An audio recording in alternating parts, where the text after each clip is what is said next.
ওই চামুন্ডাগড়কে ঠান্ডা করা কি আমাদের কাজ? দস্যু রাহুপালের ডেরায় গিয়ে তাকে পাকড়াও করা? হো, এই মায়নায় এই সব কাজ হয়? বাবুরা সাবধান হয়ে যান, কেউ নামবেন নি। কে চিৎকার করছে?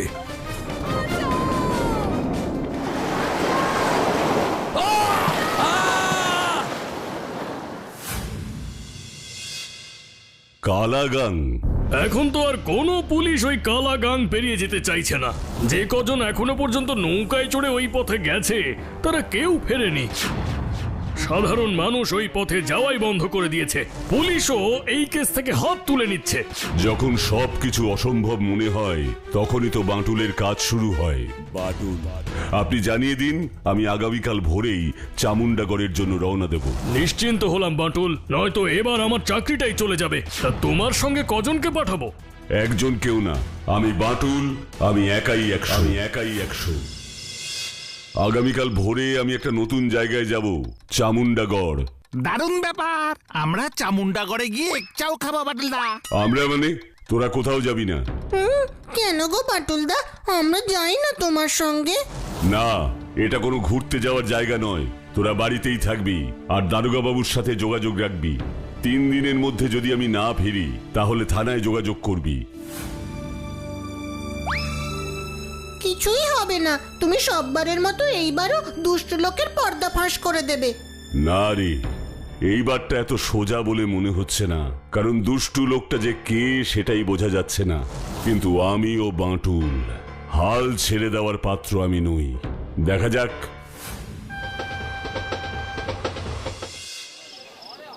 কথা যাবেন কোথায়? চামুন্ডাগড় এখান থেকে কত দূর? হ্যাঁ, কর্তার কি প্রাণের ইচ্ছে ফুরিয়ে গেছে নাকি? মাইল মাইল পথ পেরিয়ে সুইসাইড করতে এসেছেন? এখানে দেখছি সকলের মধ্যেই ভয় ছড়িয়ে গেছে, ওইদিকে কেউ যেতেই চাইছে না। আমি মরবো কি বাঁচবো সেই ভাবনা পরে হবে। তুমি যাবে কিনা তাই বলো। আমি বড়জোর ওই পুবের ঘাটের বেশ কিছুটা আগে ছেড়ে দিয়ে আসতে পারি বাবু। বাড়িতে বউ বাচ্চা আছে, শেষে কি প্রাণটা খোয়াবো নাকি? বেশ, তাই চলো।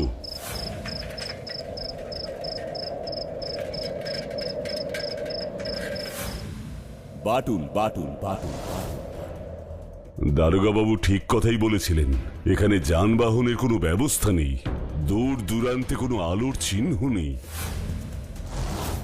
বাবা, লোকটার সাহস আছে বলতে হবে। এই রাত্রে এরকম একটা জায়গায় একা বসে আছে। এগিয়ে যাই, তারপর যা হয় দেখা যাবে। বাটুল বাটুল বাটুল রাহুপালের কথা আপনি কোত্থেকে জানলেন বাবু? পুলিশের থেকে। পুলিশের অনুরোধেই আমি এইখানে এসেছি। তাহলে এটাও নিশ্চয়ই শুনেছেন যে পুলিশ নিজেই আর এই কালাগাং পার করতে চায়নি।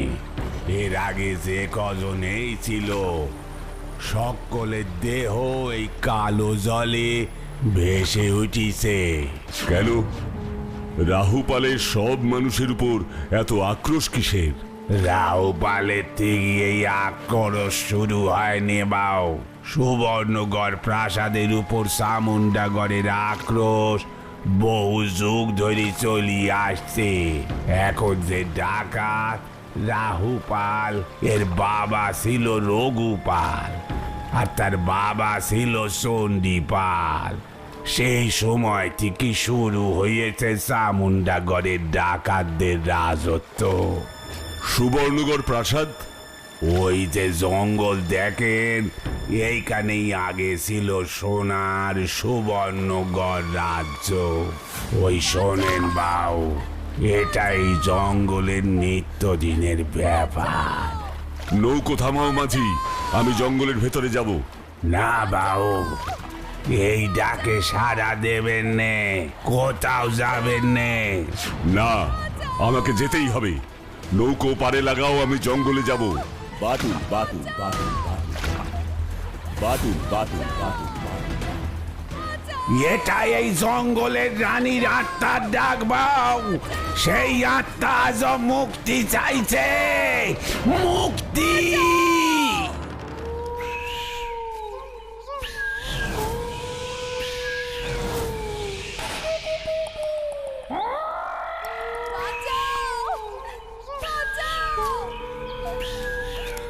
এই অন্ধকার জঙ্গলের ভেতর কে চিৎকার করছে? কে হতে পারে? না, আরো এগিয়ে দেখতে হবে।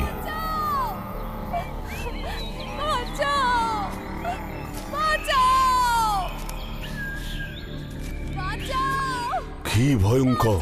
এই যে পুলিশের জুতো, কিন্তু ভূতই যদি হবে তাহলে সে নিজে বাঁচাও বাঁচাও করে চিৎকার করছে কেন? বাটুল বাটুল বাটুল বাটুল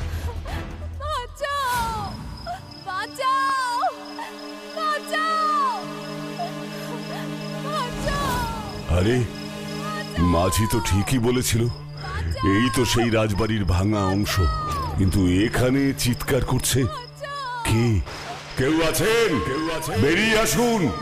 বাবু! হ্যাঁ, এ কি তুমি এখানে কখন এলে? আপনারে ভিতরে ঠেলি দে, আমি একা বসে থাকি কেমন করি? আপনি যারে খুঁজতেছেন তারে পেতে চান? হ্যাঁ, নিশ্চয়ই চাই, কিন্তু তুমি কেমন করে? চলে আসেন আমার সঙ্গী।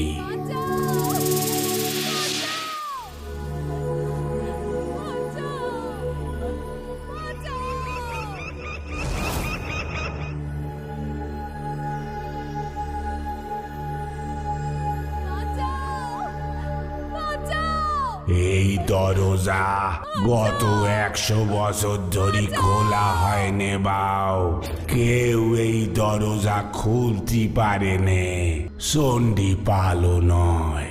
আপনি কি এই দরজা খুলতে পারেন বাউ? চেষ্টা করে তো দেখি।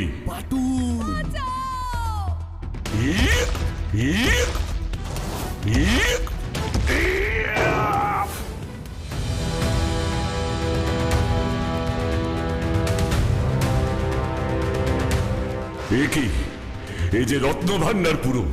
ঠিকই ধরেছেন বাউ, এ সুবর্ণগড়ের রত্ন ভান্ডার। রাজা সূর্য প্রতাপ দস্যুর হাত থেকে লুকোয় এই গোপন গুহায় রেখেছিলেন। কি কঙ্কাল? কার এই কঙ্কাল? রানী ননিবালার। তারেও এখানে লুকোয় রেখেছিলেন রাজা সূর্য প্রতাপ। কিন্তু কেন? তবে শোনেন বাউ, সে আজ থেকে 100 বছর আগের কথা। এখন এই যে জঙ্গল দেখতেছেন, সেখানে ছিল সুবর্ণগড় রাজ্য। রাজা ছিলেন সূর্য প্রতাপ। এই যে কালা নদী, তখন তার নাম ছিল সুবর্ণধারা। রাজা অত্যাচারী হলেও নগরে সুখ ছিল, সমৃদ্ধি ছিল। হাটে ব্যবসা ছিল, মানুষের কোলাহল ছিল, গাছে গাছে পাখি ছিল, ফল ছিল, জমিতে শস্য ছিল, দেশে শান্তি ছিল। আর সকলের উপরে সোনার সূর্যের মতো ছিল আমাদের সূর্যগড় রাজপ্রাসাদ। রাজা অত্যাচারী হলেও রানী ছিলেন পরম করুণাময়ী, সাক্ষাৎ মা লক্ষ্মী। লোকে বলে রানীর পয়াতেই রাজার ভাগ্য খুলিছে। কিন্তু এই সুখের দিন বেশি দিন রইল না বাউ। রানী ননিবালার খবর পৌঁছয় ওই পারের চামুন্ডাগড়ের ডাকাত চণ্ডীপালের কাছে। চণ্ডীপাল পাগল হয়ে উঠল রানীরে তুলে নিয়ে যাওয়ার জন্য, কারণ সে ভাবলো নক্কি পেটিমে রানীমাকে নিজের রাজ্যে নিয়ে যেতে পারলি তার রাজ্যেও সুখ সমৃদ্ধি আসবে।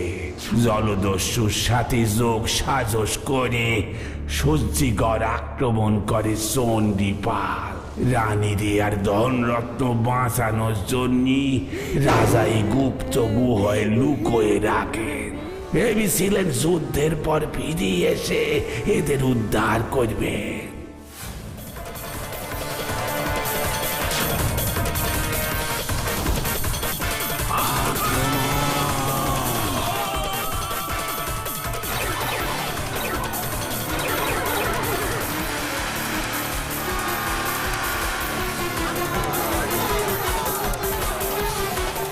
কিন্তু আর ফেরা হলো নে। রাজা মরি যায়, রাজার দেওয়ান মরি যায়, গেরামের পর গেরাম শ্মশান হয়ে যায়।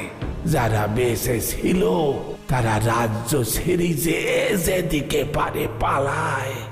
আস্তে আস্তে সূর্যগড় জঙ্গল হয়ে ওঠে বাউ। তবে এটা ঠিক, চণ্ডীপাল আর তার ছেলে রঘুপাল আর তার ছেলে রাহুপাল আজ ওই রত্ন ভান্ডার আর রানী ননিবালারে খুঁজে চলিছে বাউ। এই সেই গুহা যার উপরে চাপা পড়ি যায় পুরো রাজ্যের ধ্বংসস্তূপ। রানীর শেষ চিৎকার আর কারোর কানে পৌঁছয় নে বাউ, কারোর কানে না। রানীমার আত্মা সেই থেকে মুক্তি চাইছে। রানীমার আত্মারে এবারে মুক্তি দেন বাউ, এই কঙ্কাল দাহ করে দেন।